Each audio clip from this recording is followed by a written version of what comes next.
This is your stage, your spotlight. Hello, Meghalaya. Your story starts here.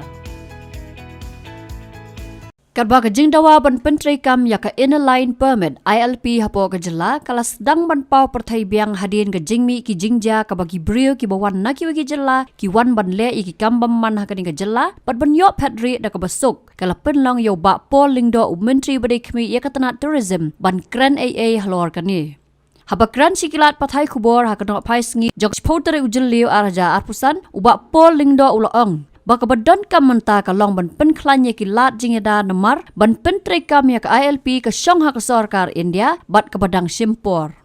That has been an ongoing demand, and it is also one major issue that has already been endorsed by the State Assembly. So it's still a relevant demand, and at this stage, I can only say that we should also strengthen our security mechanism, because waiting for the clearance of the centre on the ILP might take more time.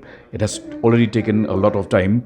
So, but meanwhile, as I said, we are upgrading and revising our SOPs, and also we have the MRSSA, which needs to be strengthened. Okay. Habatin, pej bahagi kishab plus F.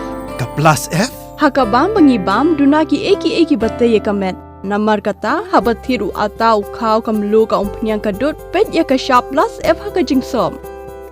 Yaki nutrient kumki vitamin bat ka ayan la icon diat bat ka bathau bha kam kta ka dur jingki marbam ka jing mat lani ka rukom shed yaki. Balehi banai kita. Kadon ka we ka jing mentoy ba kongsan.